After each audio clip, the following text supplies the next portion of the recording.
Rahmetullah. Salam Brother alaikum. Avery, now Lut. Why did you choose name Lut for yourself? First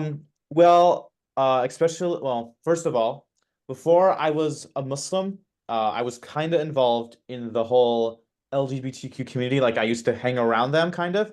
Not that I was like super doing it, like super active or whatever, but I'd like hang around them or whatever and I talk to them and like I'd go to their meetings sometimes. So that was part of the reason is I wanted to kind of like show repentance in a way for that action. And then another reason was I was looking for a good Islamic name that wasn't super common. Because like, Abdullah, Muhammad, all these names are super common.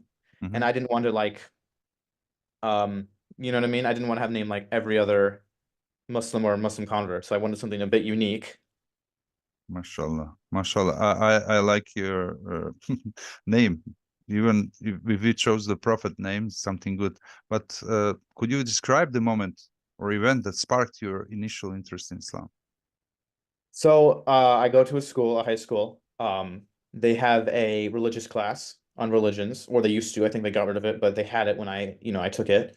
And they had a unit, or they have a unit on the Abrahamic faiths.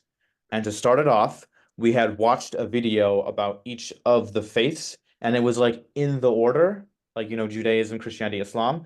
And we watched a video on Judaism, on Christianity, and then the last one, the Islamic one was about the Prophet Abraham, alayhi salam.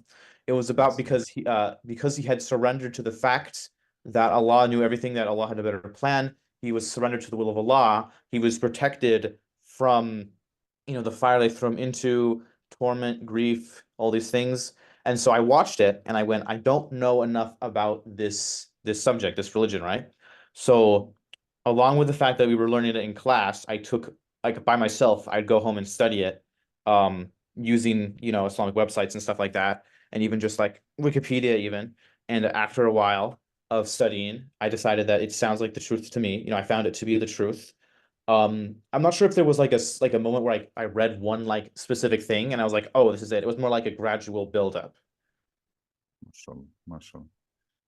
MashaAllah. What are the specific practices that resonated with you most deeply? It was probably the prayer, first of all, because especially here in Eugene, not a lot of people are super religious. So the fact that like the Muslims would go out of their way every day, 5 times a day to just do this, like every single day, that spoke a lot to me. And then I'd say the second thing that spoke the most to me was just honestly the Hajj. Like it felt so like ancient kind of, so like connected to something that I like long ago kind of in a way. Mhm. But do you have some particular individual or book or something which played a significant role in your journey? Book. I mean the Quran. Yeah, this is the main one. Not just the Quran, but do you have some book or something which resonated you to or I individual? didn't have any books until I actually like got into it. Like I went to the mosque and stuff. It was honestly just like websites. Like I just go to like a website and read like a bunch of different websites, um, and learn. Can you And name that was some? kind of it. I didn't have like a single one. Can you name some? I mean Islamic Q. There was this UK one. Let me see if I can go find it because I don't remember what it was called. Islamic Q But and answer from Sheikh Munajid? I think so, yeah. Oh, mashallah. Very good site. Um, But what role did personal reflection, spiritual experiences, intellectual inquiry play in your decision-making process? to becoming a Muslim. Yeah. Um, well, before I was a Muslim, I was a pagan, and a lot of the questions that I had, especially just about everything, and even just about myself, were answered by Islam. Because when I was a pagan, there wasn't any answer necessarily to why am I here, right? Yeah. Islam like answered that. It answered questions about like the entire creation of the universe, stuff like that. Hmm. And then when it comes to personal reflection, I'd say that just the fact that it advocated things such as like being good parents and like modesty and stuff like that. really forced me to reflect and look at myself and how I was acting as at that time. And that probably played a big role too. Like I saw how it advocated to be, like how to act, and that really like made me think, why don't I do this? Why aren't I like this? Mhm. Can you name the most significant challenges you faced during and after your conversion to Islam? It was probably just learning how to like pray and stuff like that. I never ran into any issues of like people harassing me or anything like that. It was mostly just like maybe worrying about being harassed and like learning how to recite Fatiha and all that stuff. Because I didn't have like any knowledge of Arabic or even just like formal prayer. Yeah. So I had to learn that all kind of on my own. Did you have problems with the Arabic? Like, why is all in Arabic? Why is not in Well, English? yeah, definitely like, pronouncing certain letters and just like speaking a new language that's like so different to even the ones I had been learning or tried to learn. Did you overcome this issue about Oh yeah. languages? Yeah, yeah. With Arabic, I'm now able to like, recite the Arabic version of the Quran without any issues really. Mhm. I still have some issues with one Arabic letter, but every other letter I can pronounce very easily. Um, I've memorized a lot of surahs, Yeah. all that stuff. How many surahs, if not I've secret? gotten to um Al Al-Balad, Surah From the Al-Balad, start or from the back. from the back? We all learn from the back because. So, how did you navigate relationship with your family, friends, colleagues, who may not have understood or supported your decision? So, after I came to the decision that I found Islam to be the truth, I probably spent another 2 weeks to a month of just learning it by myself using websites again and like videos and stuff. Like I didn't have any Muslim friends or any Muslim connections. I didn't go to the mosque, but it was me learning how to pray by myself in my room and like stuff like that and memorizing like by myself. And then after, 2 weeks a month, I went to, I think my mother first, I think, and I told her that, I was a Muslim and I wanted to go to the mosque so I could say it with the brothers. And she was like, oh, okay. And then I told my dad, and then we spent a week, going there and like making sure, like we missed a few times because we didn't actually know the timing, but I eventually got there when brothers were there and I said the Shahada with them. And yeah, they didn't have any problems with it. I mean, I've argued with my dad, not necessarily about being Muslim, but with aspects of Islam, because he has a loose or like mystical kind of like unorthodox view of Mhm. religion in a way, and he didn't really like me like doing things because I was supposed to do them. He thought as a way that I should do them basically. So I'd pray and I'd be like, I have to face Mecca, and he's like, why? And we'd have an argument about that, kind of. So when you see from, for example, from LGBTQ to Muslim, and when you see your mother reaction or father or somebody who is opposing it, how do you measure it? Like for them, it's better to be in this club or the other.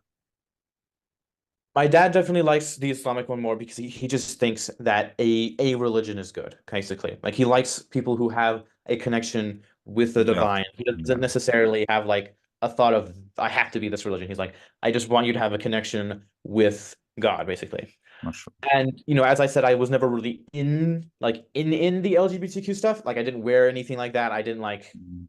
talk about it really. I was just kind of hanging out there, maybe some acquaintances that were there, and I'd eat in a room with them basically. But and I just don't think my mom cares. I just think that she thinks I'm smart, and basically she's okay with anything uh I choose to do as long as it's not like drugs and stuff, right? This is also the question for the, not just for you. Maybe your situation is something else, but what about the community you are in? Do they see more preferable to be a Muslim or to be in this LGBT club? You mean like my family kind of? No, no, Like my your extended family, family? your community. Like Eugene. I'm not super social in the non-Islamic sphere. Um, but I have heard from my teachers that after I became a Muslim, I have done better school-wise. Like I finished assignments easier and I did them better and I was more focused in class and stuff like that. So I think like school-wise, they prefer after Islam. I'm not sure if necessarily they prefer me being Muslim, but they definitely prefer my change after Islam. Um, I'm not sure just about the average person though. Just like Mm. even just the average student. I think they're just okay with it. I'm not sure they have super strong opinions. What advice would you offer to someone who is considering converting to Islam? What to read, what to do, what should he start doing? Well, to read, you obviously want to pick up a copy of the Clear Quran. I also recommend just a biography of the Prophet ﷺ. Um, that's very important, I'd say. Starting point. Then I'd also say that you shouldn't leap into the into it, basically. Like you shouldn't try not too hard, but you shouldn't try to you should try to take it slow. Like you shouldn't like leap into the hadith or leap into the Quran. You should try to make sure you're actually like understanding what is being said. You're trying, make sure you're um kind of Slowly and steadily. yeah. Like that's kind of the thing I tell myself if I were to go back is I wouldn't jump into it as much, Mhm. kind of, because you can get burnt out. That's definitely a thing that can happen is you can get burnt out.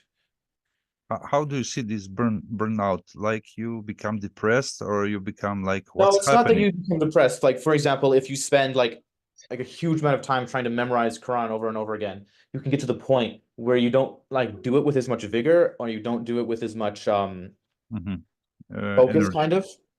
Because Like, oh, back I like every single day I'd spend like 2, 3 hours like a day, 2 days memorizing, and eventually I just got to the point where like I didn't do it as much focus, kind of, and as much energy. So did you accept Islam in front of people or just with your Uh, individual? I did it by myself, and then I went to the mosque and did it with brothers. But this is like a ritual which is not necessary. Everybody know that, okay, you want to pronounce it before the witness, but this is for public, for Muslims, because you're part of the community. But if you become a Muslim, you become by heart, by testifying that there is only one God, Muhammad is the prophet. So this is enough for everybody to know. That's why we are saying this. Yeah. I just wanted to do it there because it felt more like complete, kind of. Like I did it by myself, and then I did it with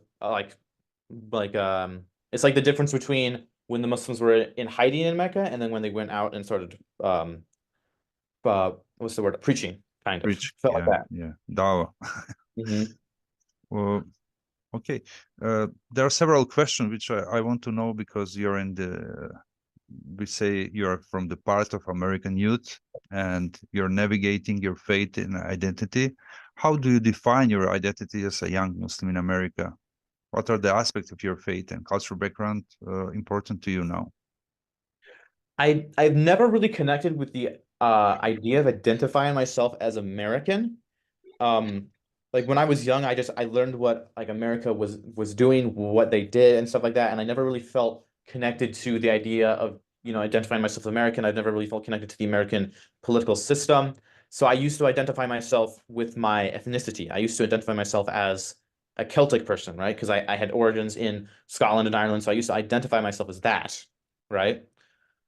But after converting to Islam, I'd say that I identify myself mostly with Islam and the Islamic community. If someone were to ask where I'm from, I would say American. If someone was to ask what my nationality was, I'd say American.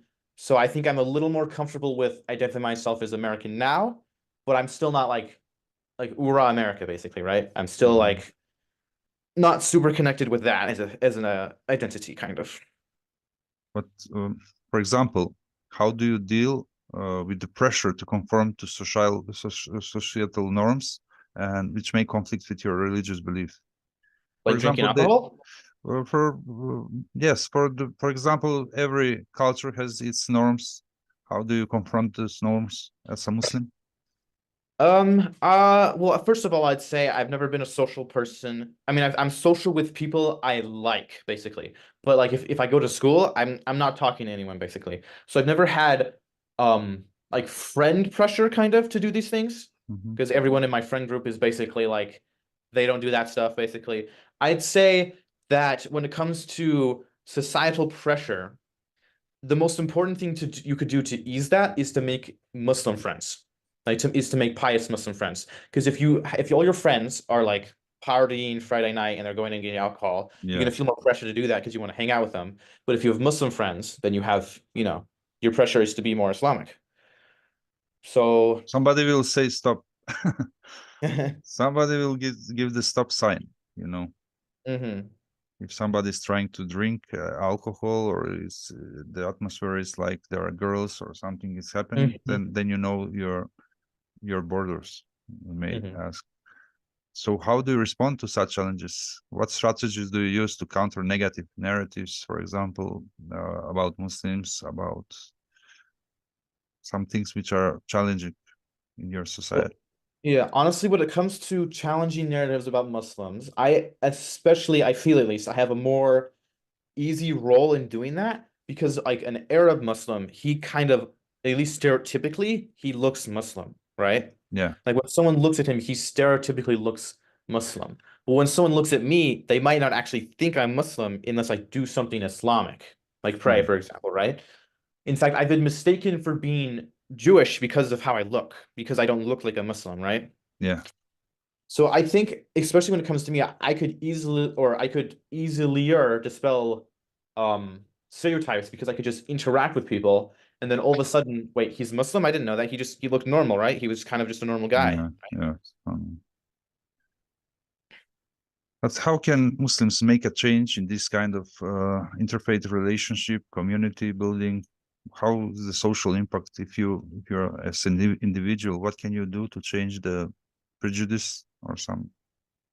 Well, first of all, I'd like to say that unless someone actually wants to learn to change their mind, like there's not much you could actually do. Like a person who's hard set on thinking that Muslims are evil and scary and doesn't want to actually think anything different or even want to learn, then there's not really a point in arguing with them or talking with them or trying to change their mind because they're not going to, right? So I'd Yeah. say that you should, if someone actually wants to learn, if someone's actually curious, or you think someone's actually like they just don't know and they don't like and they don't, you know what I mean? They just don't know. I'd say that the most important thing to do is just to act normally, and if they want to learn, they'll ask. Because pushing, I mean, there's some cases where it works, some cases where it doesn't, but I think the best case is just to approach it normally and just start out like presenting yourself presenting yourself Islamically, but also just presenting yourself as I'm still a normal person. I'm not like some special thing, kind of. Ari, I have a last question. It's connected to the Muslim harness. So the unique perspectives and talents to make a positive impact on society as a whole. We are Adam International. As a part of Adam International, I want to congratulate on your choice, on your I see that you have a clear mind, but how can you, from your unique perspective, make a positive impact on society as a whole? What will you do first so the other will follow?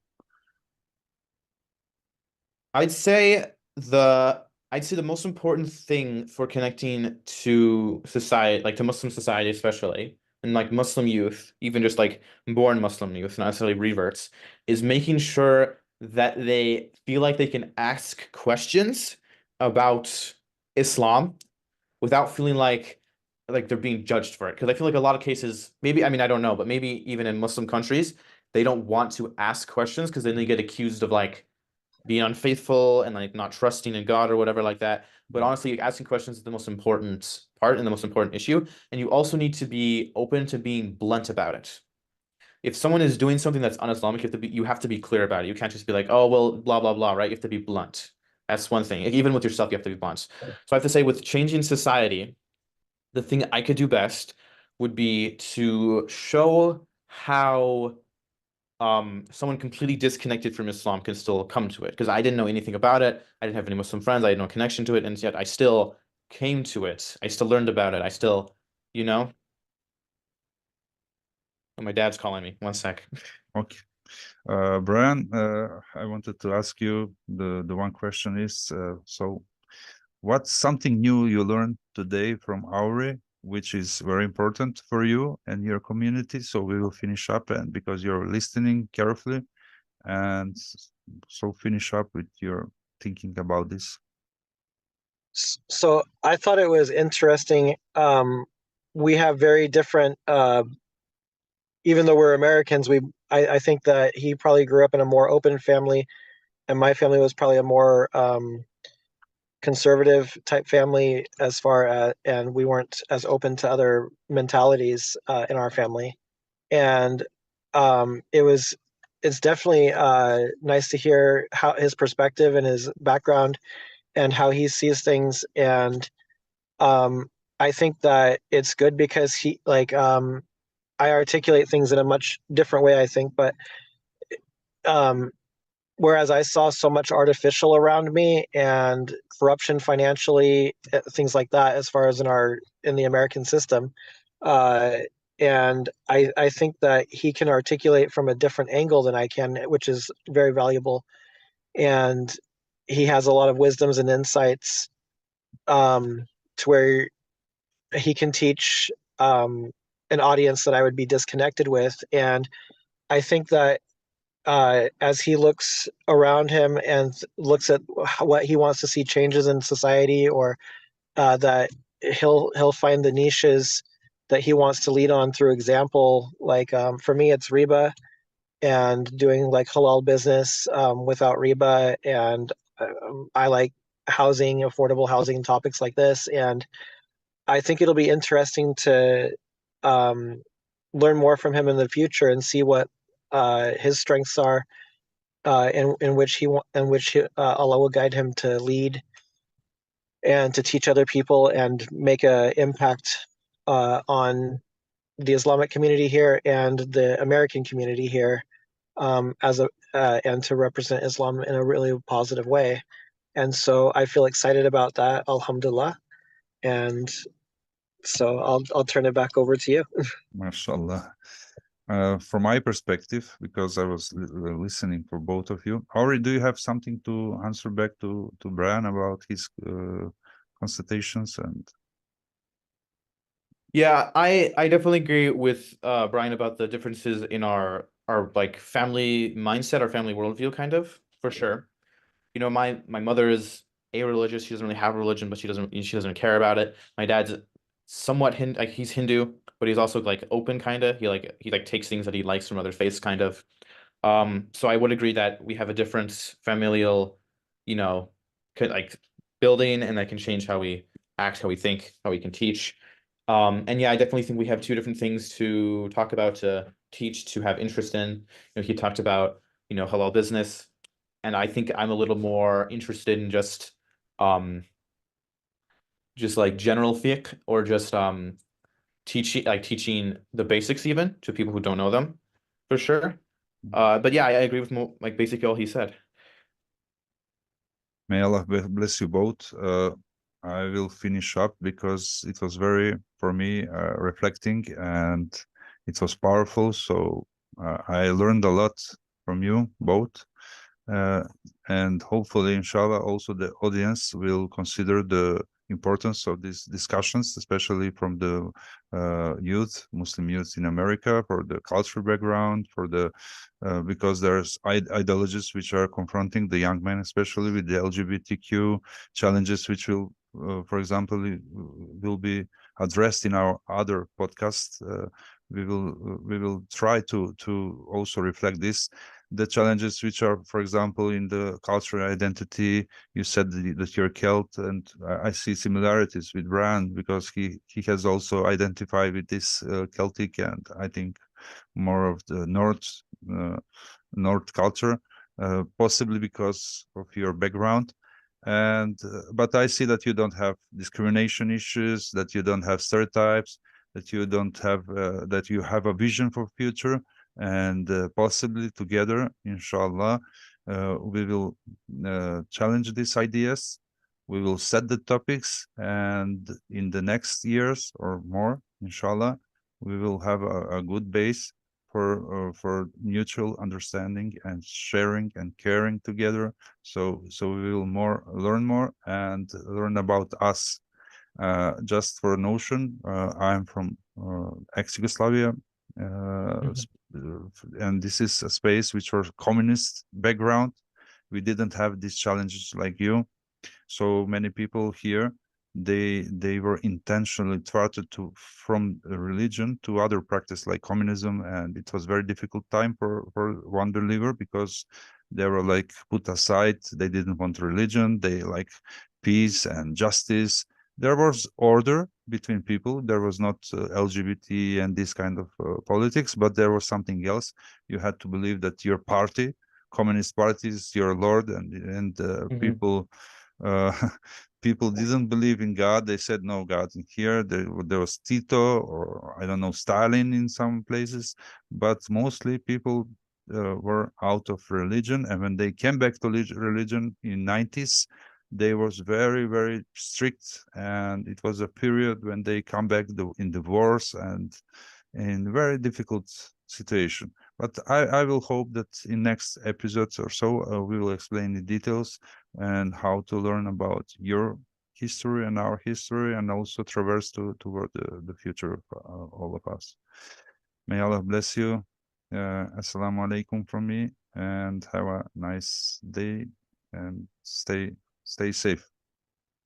Okay. Assalamu alaikum. Wa alaikum assalam wa rahmatullah. I will. Alaikum salam wa rahmatullah.